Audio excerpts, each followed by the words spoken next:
Well, good evening and welcome to the online federal presidential hustings for our party presidential election 2010. And I'm here at Cowley Street in London this evening at Lib Dem HQ with Susan Kramer and Tim Farron. And this evening we're going to be asking questions that we've gathered on the internet and also from the audience in the room.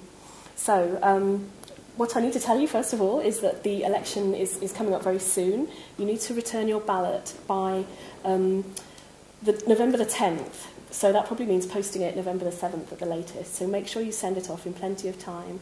After you've watched this evening's discussion, please do hurry on and get your vote sent in. The result will be announced on Saturday the 13th of November. So, first of all, we've got Susan Kramer. Would you like to make your opening remarks? Well, thank you, Helen, and thank you, Lib Dem Voice. I'm standing for president, very much in the mould, I think, of our current president, Ros Scott, because I think it is so important that we really recognise the grassroots in our party.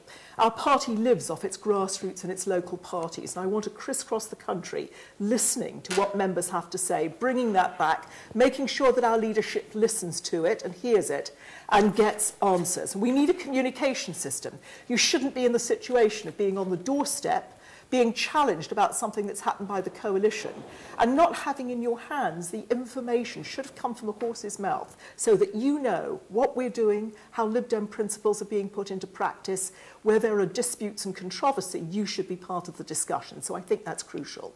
The second reason I'm standing is I think this is going to be a very important time to keep the party unified and strong. Members of the party will take some different positions and they will be principled in all cases. But if you look at the situation we face now, we've got some internal divisions over tuition fees. It is possible we may end up next year with different coalitions in Scotland and Wales in which Liberal Democrats are playing part. Somebody has to try and hold the ring on all of this, and that, I think, is the role of the President, making sure there's a distinctive voice for the Liberal Democrats, but that the public understand that members of coalitions may have to speak or vote differently as part of the compromise that is required for that coalition to function, but that we retain our identity, and it will be on that identity and the platform that comes from it that we stand when we face election. Thank you, Susan. Okay, and Tim, it's your turn now. Well, thanks, Helen, and thank you, Liberal Democrat Voice.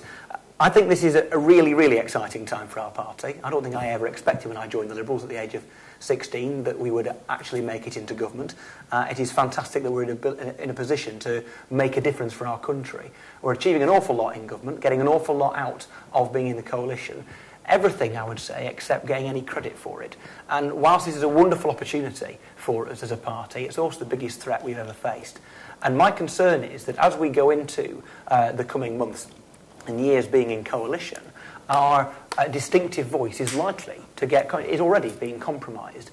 When we're dealing with defending government policy, without a doubt, being part of the coalition means that our identity is likely to be weakened and threatened. We have a leader who is wonderful. It makes me proud fit to burst when I see the Deputy Prime Minister, a Liberal Democrat, behind the dispatch box. But he is bound by two things. First of all, there's only so many hours in the day.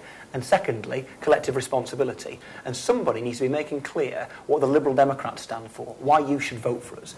The next time I hear any Liberal Democrats say we'll have a great message to sell the electorate in 2015, I will punch them.